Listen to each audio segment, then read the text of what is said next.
Cleopatra VII was born in 69 BCE in Alexandria, Egypt, into the Ptolemaic dynasty.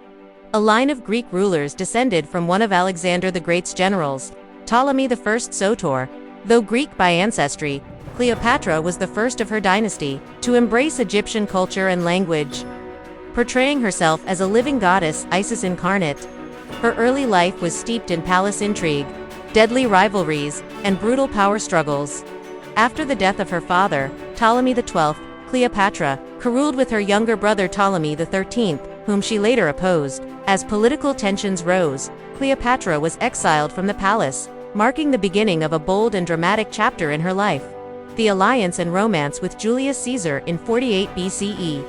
As the Roman general Julius Caesar arrived in Egypt in pursuit of his rival Pompey, Cleopatra saw an opportunity to reclaim her throne. In one of the most legendary moments of ancient history, she had herself smuggled into Caesar's chambers inside a rug or bed sack, unrolled before him as a surprise. Enchanted by her intelligence, charisma, and political wit, Caesar became both her ally and lover. With Caesar's support, Cleopatra regained the throne, this time co-ruling with her younger brother Ptolemy XIV and later her infant son Ptolemy XV Caesarion, believed to be Caesar's child. Their relationship was both romantic and strategic. Caesar saw Egypt as critical to Rome's expansion, while Cleopatra gained security for her reign.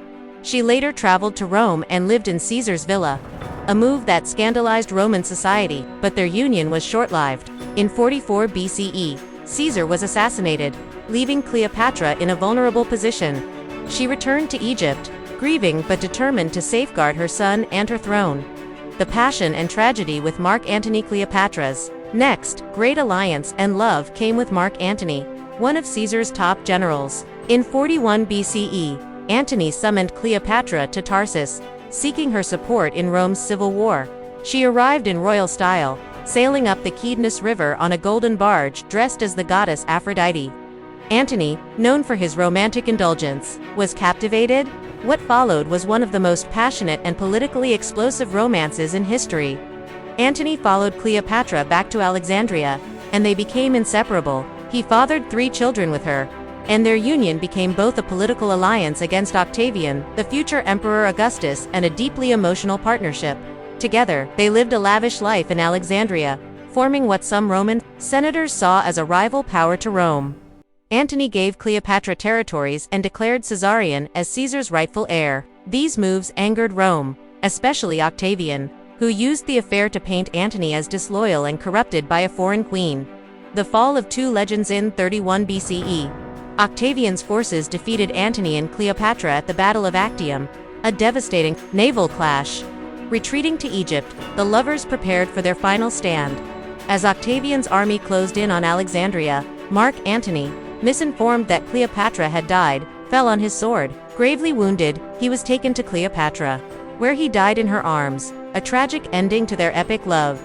Cleopatra, captured but defiant, tried to negotiate with Octavian, but realizing she would be paraded through Rome as a trophy, she chose to die with dignity. On August 12, 30 BCE, Cleopatra took her own life. Legend says by asphyxiation, though the exact method remains a mystery.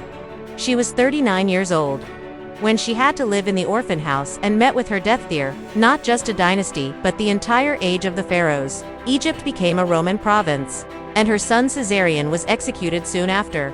Legacy of a Queen. Cleopatra's story has inspired historians, poets, filmmakers, and feminists for centuries.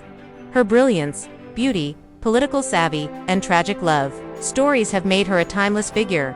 She was more than a seductress, she was a polyglot, a strategist, a goddess in the eyes of her people, and a powerful queen who challenged the might of Rome.